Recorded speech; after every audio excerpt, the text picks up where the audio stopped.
ప్రశాంతంగా ఉన్న హైదరాబాద్ వాతావరణాన్ని పాడు చేయొద్దన్నారు కుకట్పల్లి ఎమ్మెల్యే మాధవరం కృష్ణారావు. ఆంధ్ర తెలంగాణ పేరుతో ప్రాంతీయ విభేదాలు సృష్టించడం కరెక్ట్ కాదన్నారు. ఎమ్మెల్యేలు కౌశిక్ రెడ్డి, అరకపూడి గాంధీ ఇద్దరూ తమ భాషను మార్చుకోవాలన్నారు. నిన్న కౌశిక్ రెడ్డి ఇంటిపై దాడి చేయడం దారుణమన్నారు.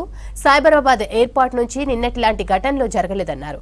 పోలీసులు ఎమ్మెల్యేలను హౌస్ అరెస్టు చేయడం మంచిది కాదన్నారు ఎమ్మెల్యే మాధవరం. హైదరాబాద్ వాసునిగా, తెలంగాణ బిడ్డగా నేను చాలా బాధపడ్డాను. మేము అనుకున్నాం వాళ్ళిద్దరు ఒకరు మాట్లాడుకుంటున్నారు కదా, వాళ్ళిద్దరు సమస్య కదా ఇది, వీళ్ళు వాళ్ళ ఇంటికి వస్తా వాళ్ళ ఇంటికి వస్తా అని మాట్లాడుకున్నప్పుడు నేను హైదరాబాద్ సిపి మీద పూర్తి విశ్వాసం నాకుంది. ఇద్దరిని కూడా ఎక్కడ పోకుండా ఈ సంఘటన జరగకుండా చూస్తారేమో అని పోలీసు యంత్రాంగం మీద మేమందరం అనుకొని ఒక ఎమ్మెల్యేను తీసుకొని ఇంకొక ఎమ్మెల్యే ఇంటికి ఇది పోయిన దాకా పోలీసు వాళ్ళు చూడడం అనేది ఇది నిజంగా చెప్పంటే పోలీసు వాళ్ళు చేసినటువంటి తప్పుదరని నేను భావిస్తూ ఉన్నాను. హైదరాబాద్ ప్రజలందరినీ కాపాడుకోవాల్సిన బాధ్యత హైదరాబాద్ శాసనసభ్యుల మీద, తెలంగాణ రాష్ట్రం మీద, ముఖ్యమంత్రి మీద, ప్రతిపక్ష నాయకుల మీద ఉంది. మీ ఇష్టం వచ్చినట్టుగా మాట్లాడితే హైదరాబాద్ ప్రజలు క్షమించరు. దయచేసి మీరు మానుకోండి. ఇప్పటికే ఏదైతే కౌశిక్ రెడ్డి నిన్న ఒక పదం వాడిండో నేను కూడా కౌశిక్ రెడ్డి కూడా నిన్న చెప్పడం జరిగింది.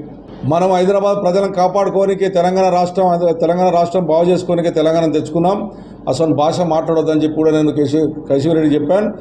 నేను గాంధీ గారు కూడా చెప్తా ఉన్నాను, మీరు ఇక్కడ వచ్చున్నారు, ఇక్కడనే ఉన్నాం, ఇక్కడనే మన శాసనసభలో గెలిచాం, మీరు కూడా తెలంగాణ వాదే, తెలంగాణ రాష్ట్ర ప్రజలలో ఎమ్మెల్యేవే, కానీ నువ్వు కూడా ఆ పదం మళ్ళీ వాడకండి దయచేసి. వ్యక్తిగత విమర్శలు చేసుకొని రాష్ట్రానికి కానీ హైదరాబాద్ ప్రజలకు భయభ్రాంతులు చేయొద్దని చెప్పి నేను ఇద్దరు శాసనసభ్యులు కూడా నేను విజ్ఞప్తి చేస్తూ ఉన్నాను. ప్రభుత్వంలో ఉన్నటువంటి మంత్రులు కానీ ముఖ్యమంత్రి కానీ ఆలోచన చేసుకోవాలి. మీరు ఇది మంచిది కాదు.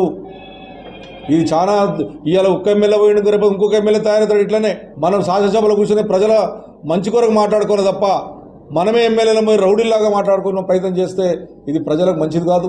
ఎందుకంటే ప్రజలు మనం నమ్ముకొని ఓట్లేదు గెలిపించారు. ప్రజలు 5 ఏళ్ళు మనం కాపాడమని చెప్పి మన అభివృద్ధిని చేయండి, మనం కాపాడని చెప్పి మన కోటేసినటువంటి ప్రజలను ఈరోజు భయభ్రాంతులు చేయడం అనేది చాలా బాధాకరం.